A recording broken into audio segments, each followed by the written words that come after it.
السلام عليكم ورحمة الله وبركاته.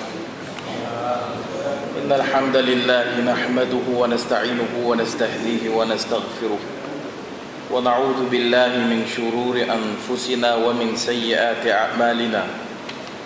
من يهده الله فلا مضل له ومن يضلل فلا هادي له. أشهد أن لا إله إلا الله وحده لا شريك له وأشهد أن محمدا عبده ورسوله. يا أيها الذين آمنوا اتقوا الله حق تقاته ولا تموتن إلا وأنتم مسلمون. يا أيها الناس اتقوا ربكم الذي خلقكم من نفس واحدة وخلق منها زوجها وبث منهما رجالا كثيرا ونساء واتقوا الله الذي تساءلون به والأرحام إن الله كان عليكم رقيبا.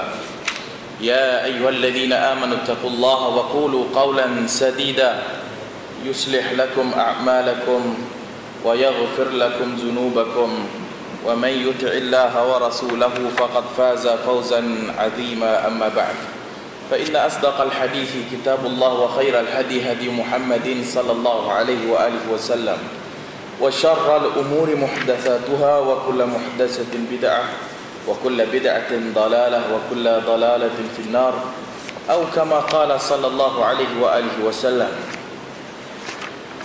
Kita akan masuk kepada Hisnul Muslim dulu, kerana ada permintaan yang telah kita sebutkan kuliah yang lalu. Hisnul Muslim kita dah sebut secara ringkas, ialah kitab doa dan zikir yang dihimpunkan oleh Syekh Sa'id Ibn Ali Al-Wahf Al-Qahtani, yang mana beliau menghimpunkan kitab zikir ini menurut daripada bangun tidur sampailah kehidupan harian yang kita lakukan seharian, semuanya disertakan dengan doa-doa yang diambil daripada hadis-hadis Nabi sallallahu alaihi wasallam yang mu'azzamuha, kebanyakannya itu sahih, walaupun ada 2-3 yang tak disepakatilah, ada yang kata dhaif dan sebagainya, tetapi kebanyakannya semuanya sahih. Dan sepatutnya kita mempunyai satu, iaitu Hisnul Muslim, pendinding kepada orang-orang Islam,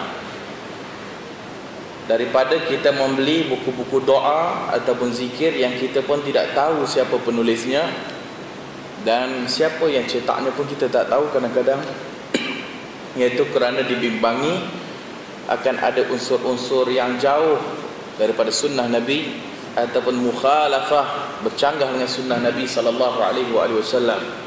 Maka bila kita memilih kitab yang kita tahu penulisnya itu seorang alim ataupun ulama, maka sepatutnya kita ihtimam dalam bab tu. Kita ambil berat dalam masalah membeli kitab dengan kita mengenal siapa penulisnya. Maka penulis Hisnul Muslim hafizahullah hidup lagi, Sa'id bin Ali Al-Wahf Al-Qahtani. Dia ada ringkas kecil, dibuat dalam bentuk poket dan sebagainya. Kalau boleh ada. Di bahagian pertama, penulis meletakkan bab keutamaan berzikir dan dibawakan firman Allah Subhanahu wa taala, fadhkuruni adhkurkum washkuruli wala takfurun. Kerana itu ingatlah kamu kepadaku, nescaya aku ingat pula kepadamu, washkuruli, dan bersyukurlah kepadaku, wala takfurun, dan janganlah kamu mengingkari nikmatku, wala takfur, jangan kufur nikmat. Surah Al-Baqarah ayat 152. Maka apabila Allah Subhanahu wa taala menyuruh hamba-Nya berzikir, mengingatinya, maka Allah taala akan timbal balik. Allah taala akan ingat kita insya-Allah. Kalau kita mengingatkan Allah Subhanahu, mengingati Allah Subhanahu wa taala fis-sarra'i wad-dharra, dalam keadaan kelapangan dan dalam keadaan kesusahan, Allah taala akan ingat kepada kita. Tetapi masalah manusia, mereka akan ingat kepada Allah Azza wa Jal hanya di dalam keadaan kesulitan dan dalam keadaan yang Waktu itu yang diperlukan dan telah kita sebutkan yang lalu. Lebih teruk daripada orang-orang musyrikun Quraisy yang pada waktu mereka menyembah berhala, apabila berada di bahar, apabila naik bot atau sampan dan sebagainya, apabila dipukul ombak, mereka akan ikhlas minta kepada Allah Azza wa Jalla. Kemudian bila dalam keadaan serak, bila mereka dah senang, ingat, lupa balik, sembah kepada berhala, ingat kepada berhala. Kita tak mau macam tu. Dalam keadaan kita senang ingat Allah, dalam keadaan kita susah pun ingat Allah Subhanahu wa taala. Baru Allah Taala ingat kita. Washkuruli, dan bersyukurlah kepadaku. Wala takfurun, jangan kufur. Kufur mengingkari nikmat Allah Azza wa Jalla. Kita bersyukur kepada Allah Subhanahu wa taala. Bersyukur bukanlah terima kasih Allah, dah kan. Kita bersyukur dengan melaksanakan perintah Allah Azza wa Jalla dan melaksanakan perintah Nabi-Nya, dan kita tidak melaksanakan apa yang Allah larang dan apa yang Nabi-Nya larang. Itu bersyukur kepada Allah Azza wa Jalla. Siapa yang jauh dia daripada petunjuk sunnah, maka dia tidak bersyukur kepada Allah Azza wa Jalla. Siapa yang jauh dari petunjuk sunnah, dia tidak syukur kepada Allah Azza wa Jalla, bahkan kufur. Maksud saya kufur nikmat Allah berikan. Maka mesti kita ingat kepada Allah Azza wa Jalla dan kita bersyukur kepada Allah Subhanahu wa taala, dan jangan kita kufur kepada Allah Subhanahu wa taala. Dan nikmat yang Allah beri kepada kita itu sangat banyak, dan bukanlah bermaksud sentiasa kita pergi sujud syukur pula. Itu masalah juga. Ada orang setiap kali lepas sembahyang sujud syukur, lepas kali start sembahyang dia sujud, lepas kali start sembahyang dia sujud. Sujud. Kita tanya sujud apa ni? Dia kata sujud syukur. Kenapa? Kan mata kita ni sentiasa melihat nikmat. Kita boleh bercakap lagi nikmat, kita boleh mendengar lagi nikmat. Maka kena sujud setiap kali lepas sembahyang, kena sujud lah, dia kata. Syukur. Kalau nak kira macam tu, jangan bangun-bangun. Sujudlah, jangan bangun-bangun. Baru betul tak? Sebab masa kita dapat tu, tengok ni, dengar lagi ni, tengah sujud dan dengar lagi, maka tak boleh bangun lah kita kalau macam tu. Maksud sujud syukur apabila yatajaddadu ni'mah, apabila nikmat baru datang, itulah disuruh kita sujud syukur. Hari ini tiba-tiba minta, ya Allah aku tak ada duit ni, ya Allah berilah aku duit. Tiba-tiba petang ada orang bagi duit. Itu nikmat tu. Kan sujudlah syukur. Waktu itu disuruh sujud syukur. Dan sujud syukur pula tak payahlah pergi saat lagi pergi ambil wudu pula lagi. Usalli, saat lagi nak usalli lah, nak sujud je. Nak kata lain ataupun sujudu, aku nak sujud, tak kerti lah. Usalli juga. Allahu Akbar. Nak sujud syukur lah, takbir. Kemudian sujud syukur. Saat lagi dah habis sujud, bagi salam. Assalamualaikum warahmatullahi. Sujud syukur bukan macam tu. Sujud syukur terus sujud kepada Allah Azza wa Jalla. Itu sujud syukur. Allah Ta'ala berfirman, ya ayyuhalladzina amanu dzkurullaha dzikran katsira. Wahai orang-orang yang beriman, udzkurullah, berzikirlah kamu kepada Allah, dzikran katsira, dengan zikir yang sebanyak-banyaknya. Zikir dengan menyebut nama Allah Azza wa Jalla, dengan zikir yang banyak. Maka kita disuruh perbanyakkan zikir kepada Allah Subhanahu wa taala. Dan perbanyakkan zikir itu, zikir juga banyak maksudnya, luas. Kalau kita maksud kepada spesifik zikir itu menyebut nama Allah, subhanallah, alhamdulillah, la ilaha illallah, itu zikir. Zikir dalam bentuk yang luas lagi, ibadat kepada Allah Azza wa Jalla. Salat tak tinggal, puasa mesti buat yang wajib, zakat wajib dibuat, haji, itu semua zikir kepada Allah Azza wa Jalla. Lebih khusus, lebih umum. Adapun khusus yang kita maksudkan zikir itu menyebutkan nama Allah Azza wa Jalla pada setiap masa. Kamu ingatlah kepada Allah Ta'ala qiyaman wa qu'udan wa ala junubihim. Ingat zikir kepada Allah Ta'ala dalam keadaan duduk, berdiri dan berbaring. Maka dalam keadaan kita berdiri ingat Allah, dalam keadaan kita duduk ingat Allah. Maksud ingat macam kita sebut tadi, sama ada ingat Allah Ta'ala, jangan buat maksiat, itu ingat Allah Ta'ala. Seorang yang nak berzina dengan perempuan yang dia terperangkap dalam gua tu kan, dia nak tawassul dengan amalan saleh dia. Dia nak berzina dan naik atas perempuan tu dah. Tiba-tiba ingat Allah Ta'ala, Ittaqillah, takutlah kamu kepada Allah Ta'ala, sesungguhnya benda ni tak boleh didatangi melainkan dengan yang halal. Maka tiba-tiba gerun dia kepada Allah Ta'ala. Zikir itu zikir, ingat tak Allah Ta'ala.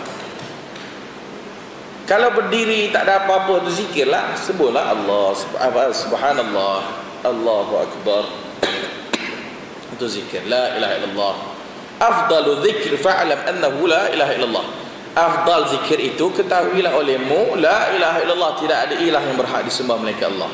Sebut la ilaha illallah, la ilaha illallah, ilaha illallah. Tetapi kita tidak berzikir dengan zikir yang tak pernah disebut oleh Nabi, ataupun tak pernah diajarkan oleh Nabi, seperti zikir mufrad. Allah, Allah, Allah, Allah, Allah, Allah. Nampak baik kan? Nampak baik, tapi tidak sunnah. Nak zikir kepada Allah Azza wa Jalla, sebut. Dan bagaimana Nabi zikir? Subhanallah, alhamdulillah, la ilaha illallah. Jangan Allah, Allah, Allah, Allah, Allah, Allah. Sekejap lagi pula untuk guru mimpi pula kan? Ringkasan lagi Allah, Allah, guru. Semua itu dah ada dalam dia kata. Itu tidak sunnah.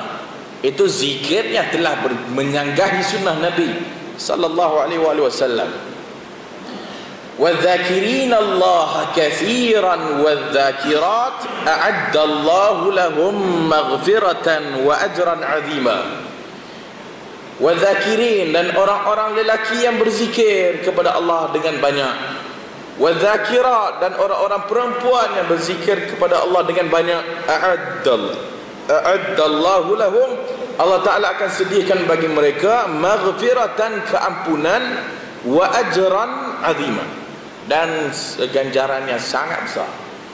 Kalau nak kita sebut apa yang Ibn Al-Qayyim sebut kelebihan berzikir berpuluh-puluh.